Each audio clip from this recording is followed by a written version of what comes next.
Hey everyone, उम्मीद है आप सभी अच्छे होंगे। तो अभी तक हॉस्टल के एडमिशन फॉर्म्स आउट नहीं हुए हैं, तो मैंने सोचा कि हॉस्टल के रिगार्डिंग आप लोगों के बहुत सारे डाउट्स होंगे, तो क्यों ना उन्हें क्लियर कर लिया जाए। तो जितने डाउट्स मेरे थे, जो मुझे हॉस्टल एडमिशन के टाइम पर आए, तो मैंने सोचा कि जो मुझे डाउट्स आए वो आप लोगों को ना आए आगे। तो मैंने अपनी तरफ से कुछ लिस्ट बनाई है, उसमें कुछ कुछ डाउट्स हैं जो मुझे लगता है कि ये मेरे हिसाब से बहुतों की प्रॉब्लम होगी। और कुछ डाउट्स मैंने आप लोगों से पूछे, कुछ इंस्टाग्राम पे डीएम्स आए थे तो उनसे भी मैंने कुछ डाउट्स पूछे, तो उन्होंने भी बताए हैं। तो मैं इन सबको समराइज़ करके आपके लिए लेके आई हूँ। उम्मीद है आप लोगों की इससे कुछ हेल्प हो। तो चलिए शुरू करते हैं।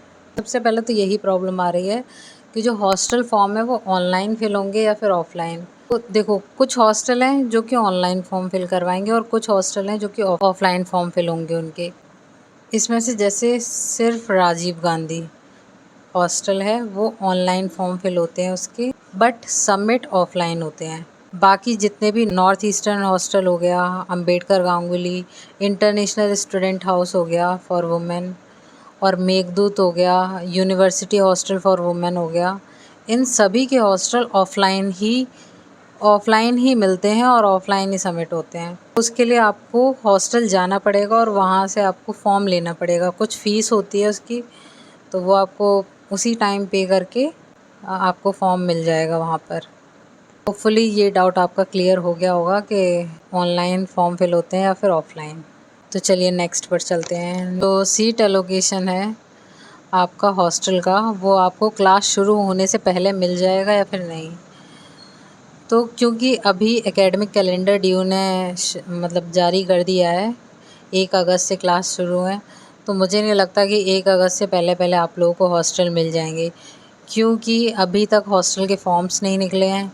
तो फॉर्म नहीं निकले हैं तो फिर हॉस्टल एडमिशन तो दूर की बात है, क्योंकि प्रोसेस में काफ़ी टाइम लगता है।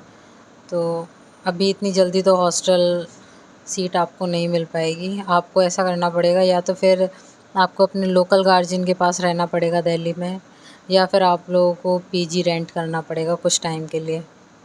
तो वो आपको देखना पड़ेगा थोड़ा सा। ये थोड़ी सी दिक्कत रहती है हॉस्टल के लिए, क्योंकि मैं भी जब हॉस्टल गई थी तो मेरी 1 महीने की क्लास, मतलब शुरुआत की मेरी 1 महीने की क्लास मिस हो गई थी। तो होपफुली उस टाइम मैं कॉलेज ग्रुप से जॉइन थी, तो इसकी वजह से कुछ ज़्यादा लॉस हुआ नहीं क्लासेस का। तो अगर आप लोग भी ऐसा कर पाओ कि कॉलेज ग्रुप में जॉइन हो जाओ और आप लोग जो रीडिंग्स वगैरह वहाँ पर आ रही हैं वो आप लोग पढ़ते रहो, इस तरह से तो आप लोग मतलब क्लास भी मिस नहीं हो पाएगी आपकी। बाकी हॉस्टल सीट मिलने में तो टाइम लगता है। सो नेक्स्ट क्वेश्चन पे चलते हैं। वो है कि हॉस्टल फॉर्म हमें ही जाकर सबमिट करना होगा या फिर हमारे बिहाफ पर कोई भी सबमिट कर सकता है। तो जैसा मेरे साथ हुआ था, मैं मथुरा से हूँ, तो मथुरा से दिल्ली का रूट ज़्यादा टाइम लगता नहीं है आने जाने में, लेकिन तब भी क्योंकि सर्दियों का टाइम था तो सुबह सुबह जाना फिर आना, तो मैं डेली अप डाउन करती थी हॉस्टल फॉर्म के लिए। उस टाइम हम लोग जमा करने जा रहे हैं फॉर्म, तो कुछ डॉक्यूमेंट नहीं है हमारे पास, तो उस दिन खाली हाथ आना पड़ता था। मैंने एक बार ऐसा किया था, मैंने अपने भाई को भेज हॉस्टल फॉर्म जमा करवाया था। तो जैसे नॉर्थ ईस्ट हॉस्टल है, तो वहाँ पर मेरा हॉस्टल फॉर्म मेरे भाई ने जमा किया था, तो मुझे पता है कि हॉस्टल फॉर्म आपका कोई भी जमा कर सकता है, बस आपके पास उसके पास सारे डॉक्यूमेंट्स होने चाहिए आपके।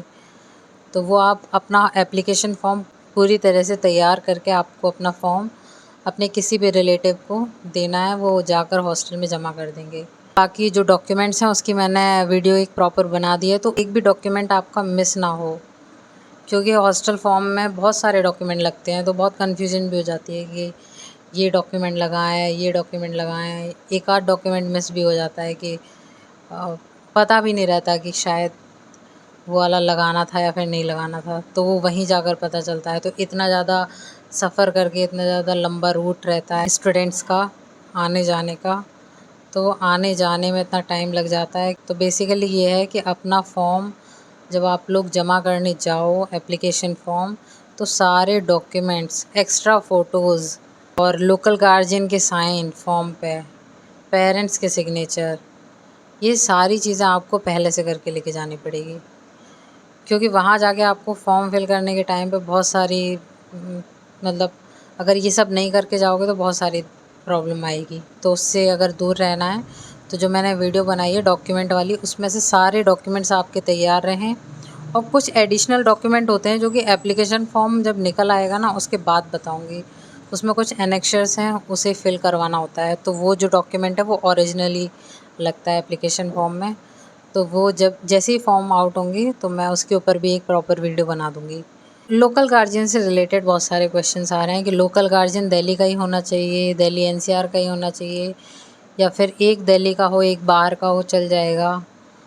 तो उसमें मैं बोलूँगी कि लोकल गार्जियन वहाँ पे एटलीस्ट 2 तो मांगते ही हैं वो लोकल गार्जियन।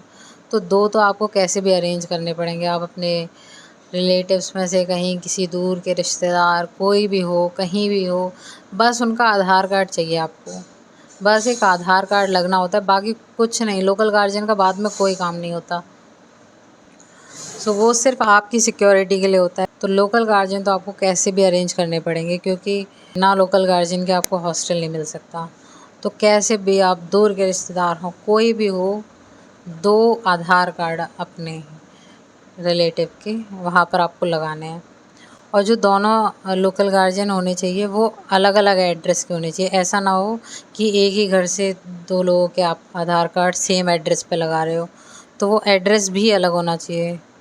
तो इसका भी थोड़ा ध्यान रखना, क्योंकि कभी कभी क्या होता है कि हम एक ही फैमिली के 2 आधार कार्ड लगा देंगे वहाँ पे, तो वहाँ पे अलाउ नहीं करते हैं, क्योंकि एड्रेस सेम हो जाता है। एड्रेस अलग हो तो चल जाएगा, एड्रेस वो भी दिल्ली एनसीआर का ही होना चाहिए, तो वो चल। कार्ड में पेरेंट्स का एड्रेस अलग है और जो हम फॉर्म में एड्रेस फिल कर रहे हैं वो अलग है, तो ऐसा चल जाएगा। तो मेरे अकॉर्डिंग तो ये है कि अगर आधार कार्ड में एड्रेस अलग है, क्योंकि एड्रेस प्रूफ के लिए आपके आधार कार्ड में एड्रेस सही होना चाहिए। जो आपका आधार कार्ड है, जो रेजिडेंट का आधार कार्ड है उसमें एड्रेस ठीक हो। बाकी पेरेंट्स का आधार कार्ड इतना ज़्यादा मायने नहीं रखता है। आपके आधार कार्ड में एड्रेस दिल्ली एनसीआर का नहीं होना चाहिए। बाकी अगर अलग भी है तो कोई दिक्कत नहीं है। अगर हॉस्टल फॉर्म में जो एड्रेस पेरेंट्स एड्रेस मांगा जाएगा उसमें अगर आधार कार्ड में जो एड्रेस है वो ही डाल दोगे तो भी कोई दिक्कत नहीं है। बाकी करस्पॉन्डेंस एड्रेस में आप लोग अपना जो ओरिजिनल एड्रेस है वो डाल सकते हो, तो ऐसा कर सकते हो, कोई इशू नहीं आता। मार्कशीट जो मैंने डॉक्यूमेंट्स में भी बताया था कि जो मार्कशीट है आपकी ग्रेजुएशन की वो भी आपके फॉर्म में अटैच होती है। तो अगर आपके पास मार्कशीट नहीं है तो आप लोग प्रोविज़नल मार्कशीट बनवा लीजिए, वो सबमिट करवा देना। और अगर वो भी नहीं मिल पाता तो आप लोग जब हॉस्टल फॉर्म फिल करोगे ना तो वहाँ पे वो लोग अंडरटेकिंग भी देते हैं, तो वो अंडरटेकिंग आप लोग फिल करके दे सकते हो, जिससे कि जब इंटरव्यू में बुलाया जाएगा आपको तो उस टाइम पे आप लोग उस मार्कशीट को दे सकते हो। लास्ट जो मुझे अपनी तरफ से बताना ठीक लग रहा है, क्योंकि हॉस्टल फॉर्म मतलब कभी भी आउट हो सकते हैं, तो अगर आपका डिस्टेंस काफ़ी दूर है, मतलब अगर आप दिल्ली से काफ़ी दूर रहते हो, जैसे नॉर्थ ईस्ट हो गया या फिर बिहार, झारखंड, एमपी, इन जगहों पर रहते हो, मतलब काफ़ी दूर है डिस्टेंस आपकी, तो आप लोग ज़रूर फॉर्म फिल करना। क्योंकि दूर जो लोग होते हैं ना उन्हें पहले प्रायोरिटी दी जाती है, पहला प्रेफरेंस उन्हीं का होता है जिनका डिस्टेंस ज़्यादा होता है।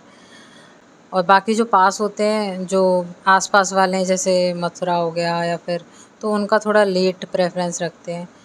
तो अगर आप दूर के हो तो आप लोग फॉर्म फिल कर देना, और पास के हो तो भी कर देना अगर फर्स्ट राउंड में आया है आपका नाम तो, क्योंकि पास के होते हैं। और फर्स्ट राउंड में दिल्ली एनसीआर के नहीं होने चाहिए बेसिकली। बाकी इस वीडियो के लिए इतना ही।